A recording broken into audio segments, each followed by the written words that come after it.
And very often people kind of have these mixed up ideas around what wisdom is, and we make it into something incredibly exotic. So, on pretty much a daily basis, I will have people say to me during coaching calls or with my clients, they'll say things like, hey, like I'm a really intellectual person, I've got a sharp intellect, it really helps me out, but I'm really not connected to my wisdom or to my heart. Like, what's that like? What's that? Well, how do I connect to that space?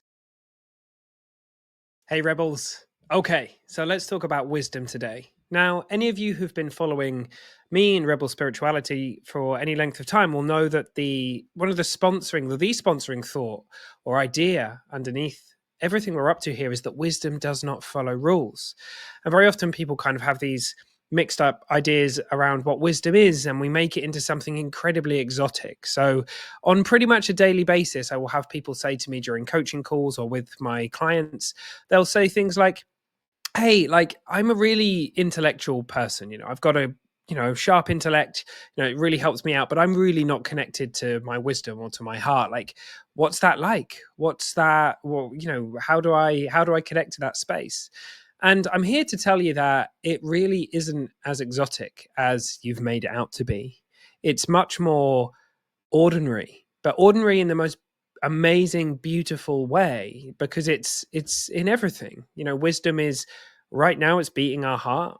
It's helping everything in nature go about its day. And yeah, it's like so a part of you that truthfully it is you. It's one aspect of who and what you really are, which is the intelligence behind life. So the intellect, which is quite late to the party, this incredible ability to be able to judge and analyze and create a self concept and all these incredible things that we have, we don't want to get rid of that. It's wonderful, right? But very often we want it to be in service of something deeper, a really heartfelt knowing. And we all know what a heartfelt knowing is like. It is a knowing in us. So think about those times in your life where you just knew something to be true. Perhaps it was, in spite of a lot of people telling you that the complete opposite was the case, or that you should absolutely do this thing, but you just knew in your heart that it wasn't the right thing for you, so you did something different. Perhaps there's that gut feeling. We often talk about a gut feeling. Well, what is that? What is a gut feeling?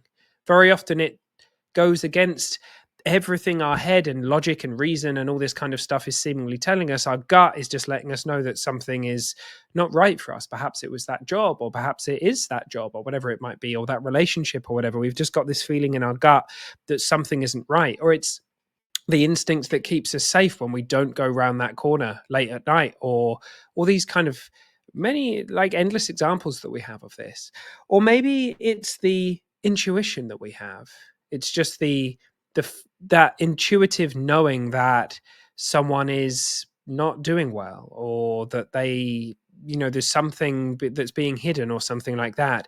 Or perhaps it's that time we went to go speak to a doctor or a medical profession and professional, and our intuition was, I think I need to talk to somebody else.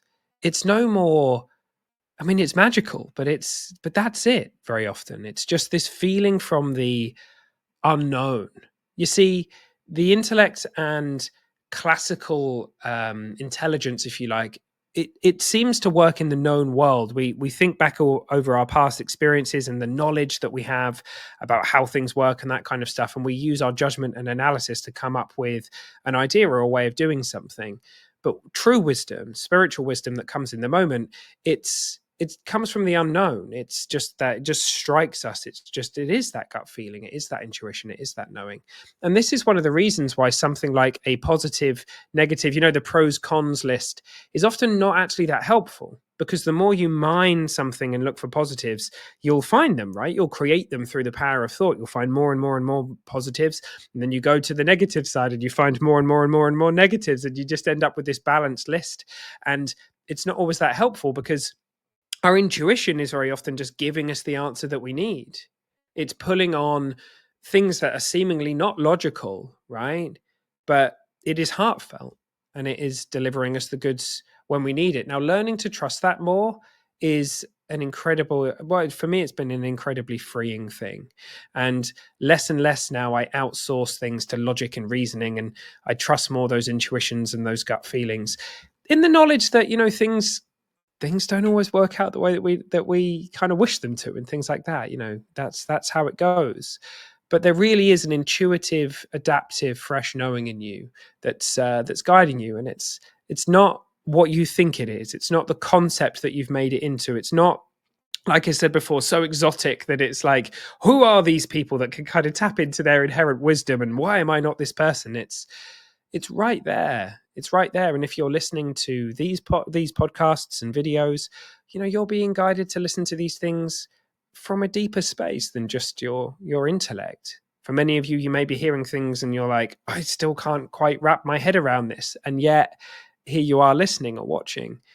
That's wisdom. That's intuition. That's your guidance system letting you know, oh, there's something here for me. That's cool. That's cool. And that's you. So, yeah. How have you been turning wisdom into something that it isn't innocently? Have you been creating a concept out of it when it's something that's fresh and raw and adaptive and here with you in the moment? So, yeah, ponder that today.